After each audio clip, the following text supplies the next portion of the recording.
আসসালামু আলাইকুম। সবাইকে স্বাগত জানাচ্ছি আমি নাইম ফাথম মুবিন। শুরুতে সংবাদ শিরোনাম। বাংলাদেশের সর্বশেষ গুরুত্বপূর্ণ আপডেট সংবাদে আপনাকে স্বাগত। শুরুতেই সংবাদ শিরোনাম, পরে বিস্তারিত। প্রথমেই জানাবো 24 ঘন্টার 22 ঘন্টায় লোডশেডিং, বিপর্যস্ত জনজীবন। ফরিদপুরের আলফাডাঙ্গা উপজেলায় ভয়াবহ লোডশেডিংয়ের জনজীবন কার্যত বিপর্যস্ত হয়ে পড়েছে। স্থানীয়দের অভিযোগ, 24 ঘন্টার মধ্যে প্রায় 22 ঘন্টা বিদ্যুৎ থাকে না। দিনরাত মিলিয়ে 20 থেকে 30 বার বিদ্যুৎ যা আশা করছে।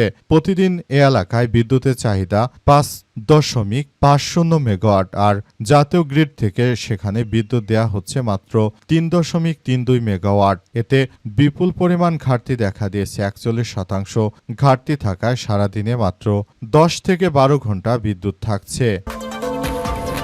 জানাবো, হাসিনাকে দেশে এনে ফাঁসিতে ঝুলাতে হবে বললেন নাসির উদ্দিন পাটোয়ারি।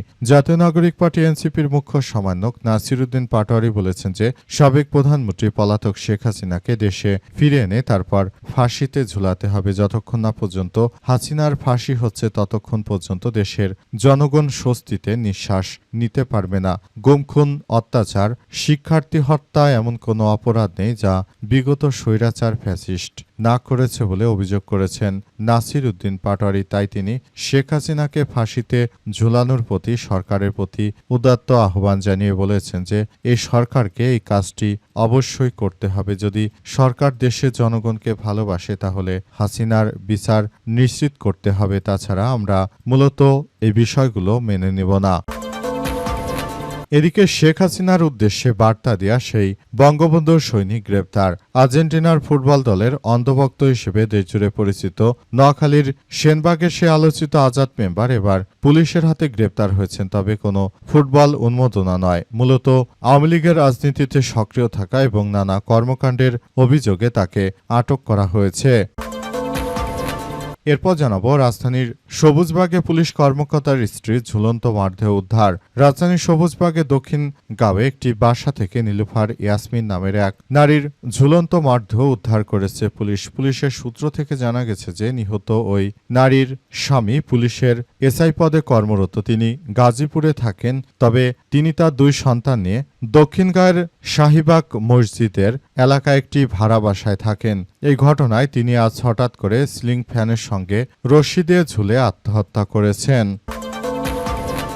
এবং সর্বশেষ জানাবো, জাতীয় ছাত্র শক্তি নেতাদের উপর হামলার প্রতিবাদে সংবাদ সম্মেলন। ঢাকার কলেজের দক্ষিণ অঞ্চলে হলের সিট দখল করতে গিয়ে শিক্ষার্থীদের উপর বিএনপি ছাত্রদলের হামলায় বাধা দিলে জাতীয় ছাত্র শক্তি নেতৃত্বের উপর হামলার প্রতিবাদে সংবাদ সম্মেলন করেছে দলটি। আজ বেলা 2:30টার দিকে ঢাকা কলেজ ক্যাম্পাসে কেন্দ্রীয় শহীদ মিনারের সামনে সংবাদ সম্মেলন অনুষ্ঠিত হয়। প্রিয় দর্শক, এতক্ষণ শুনছিলেন সংবাদ শিরোনাম, এবারে বিস্তারিত।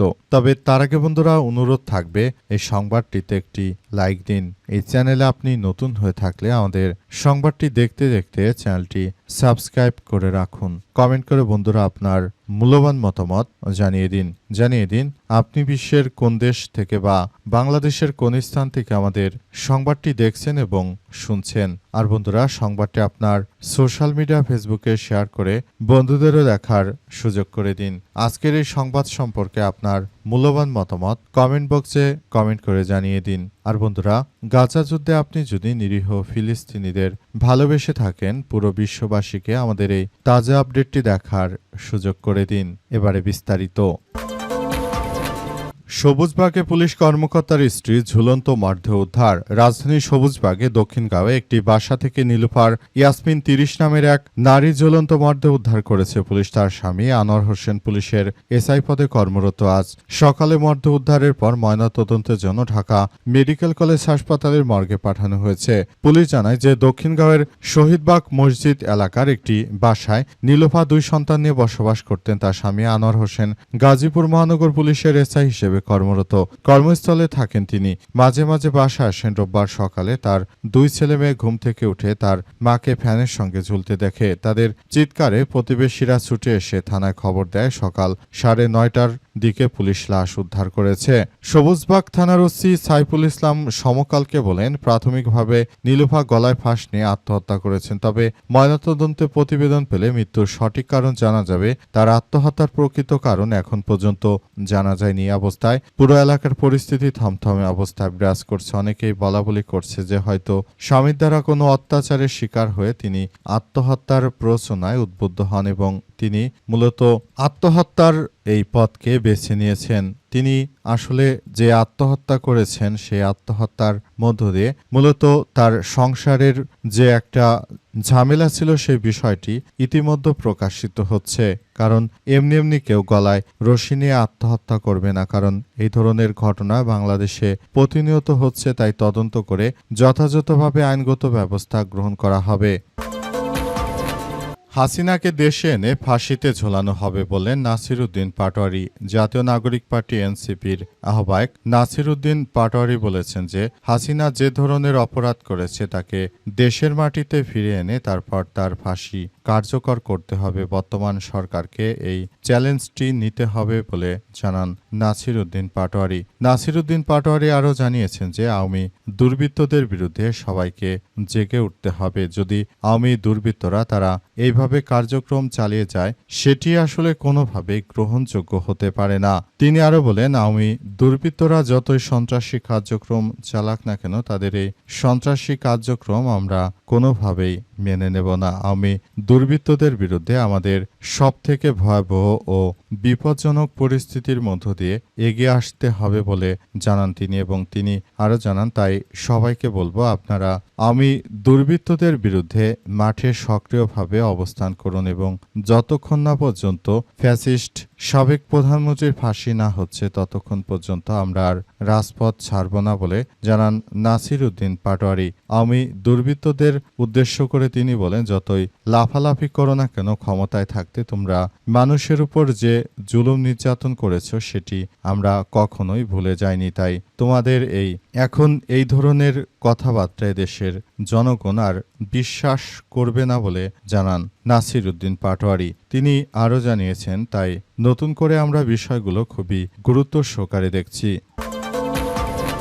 24 ঘন্টার 22 ঘন্টায় লোডশেডিং, বিপর্যস্ত জনজীবন। ফরিদপুরের আলফাডাঙ্গা উপজেলায় ভয়াবহ লোডশেডিংয়ে জনজীবন কার্যত বিপর্যয় হয়ে পড়েছে। স্থানীয়দের অভিযোগ, 24 ঘন্টার মধ্যে 22 ঘন্টায় বিদ্যুৎ থাকে না। দিনরাত মিলে 20 থেকে 30 বার বিদ্যুৎ যাওয়া আসা করে। প্রতিবার বিদ্যুৎ এলে তা 5 থেকে 10 মিনিট স্থায়ী হচ্ছে।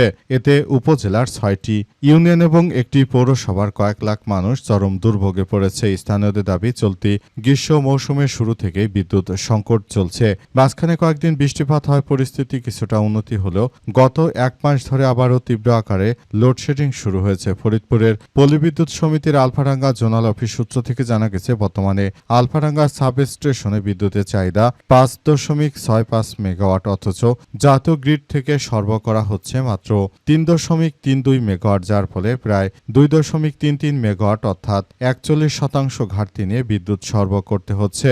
আসন্ন এইচএসসি পরীক্ষাকে সামনে রেখে শিক্ষার্থীদের পড়াশোনা মারাত্মকভাবে ব্যাহত হচ্ছে। প্রচণ্ড গরমে শিশু এবং বয়স্করা অসুস্থ হয়ে পড়ছে। ব্যাটারি চালিত যানবাহন চার্জ দিতে না পারায় চালকদের আয় রোজগার বন্ধ হয়ে যাওয়ার উপক্রম হয়েছে। সে যন্ত্র চালাতে না পেরে কৃষকেরা ফসল নষ্ট হওয়ার আশঙ্কায় উদ্বেগে দিন কাটাচ্ছে। বানা ইউনিয়ন রুদ্র বানা গ্রামের এইচএসসি পরীক্ষার্থী নাইমুল্লাহ বলেন, বিদ্যুৎ আসে 10 মিনিটের জন্য, পরে চলে যায়। আসলে বিএনপি সরকার যতবারই ক্ষমতায় এসেছে তারা দেশে ক্ষমতা আসার পরই দেশের জনগণের চাহিদা মতো কোনো কিছুই তারা দিতে পারেনি, বরঞ্চ প্রতিবারই আগের সরকারে রেখে যা এই সিস্টেমগুলোতে তারা এমন কিছু কার্যক্রম চালিয়ে যাচ্ছে যে তারা নিজেরা যে ব্যর্থ বারবার সেটির প্রমাণ দিচ্ছে এই বিএনপি সরকার। তারা মূলত দেশের জনগণের জন্য কোনো কিছুই করতে পারছে না, সবকিছু তারা ব্যর্থতার মধ্য দিয়ে চলে যাচ্ছে। অবস্থায় কোনোভাবেই আর বিএনপির উপর মানুষ ভরসা রাখতে পারছে না বলে জানিয়েছে বিভিন্ন এলাকার মানুষজন। তারা বলছে এই বিএনপির রাজনীতির অপমৃত্যু ঘটেছে, তারা আর কখনো দেশের মানুষের মনে জায়গা করতে পারবে না। শেখ হাসিনার উদ্দেশ্যে বার্তা দেয়া সেই বঙ্গবন্ধু সৈনিক গ্রেপ্তার। আর্জেন্টিনার ফুটবল দলের ভক্ত হিসেবে দেশজুড়ে পরিচিত নোয়াখালীর সেনবাগে সেই আলোচিত আজাদ মেম্বার এবার পুলিশের হাতে গ্রেপ্তার হয়েছে। কোনো খেলা বিষয় নয়, বরং তিনি গ্রেপ্তার হয়েছেন এবার শেখ হাসিনাকে নিয়ে। তিনি বার্তা দিয়েছিলেন ফেসবুকে তিনি শেখ হাসিনা দেশে ফিরবে ইত্যাদি নানা রকম আওয়ামী লীগের বিভিন্ন বিষয় নিয়ে তিনি বার্তা দিয়েছেন। তার এই বার্তার পরই মূলত আওয়ামী লীগের নেতৃত্ববৃন্দদের বিরুদ্ধে ক্ষেপে যায় বিএনপির পক্ষ থেকে বলা হয়েছে যে উক্ত ব্যক্তির বিরুদ্ধে কার্যক্রম চালিয়ে যেতে হবে, যাতে করে তিনি আসলে আওয়ামী লীগের হয়ে কোনো সন্ত্রাসী কার্যক্রম করতে না পারেন সে ব্যাপারগুলো দেখভাল করা হচ্ছে। নতুন করে বিষয়গুলো খুবই গুরুত্ব সহকারে দেখভাল করা হচ্ছে। আসলে বলা হচ্ছে যে যদি আওয়ামী দুর্বৃত্তরা তারা আসলে যে ধরনের কার্যক্রম শুরু করেছে সেটা বিএনপি সরকার কোনোভাবেই মেনে নেবে না। বিএনপি সব সময় তারা এন্টি আওয়ামী তারা কার্যক্রম চালাবে, তারা কখনোই আসলে এই ধরনের কার্যক্রমের মধ্য দিয়ে যাবে না। তাই এমন কিছু কার্যক্রম আসলে আওয়ামী লীগ চালাতে চায় যাতে করে তারা সেটি আসলে করতে চায় বলে উল্লেখ করা হয়েছে।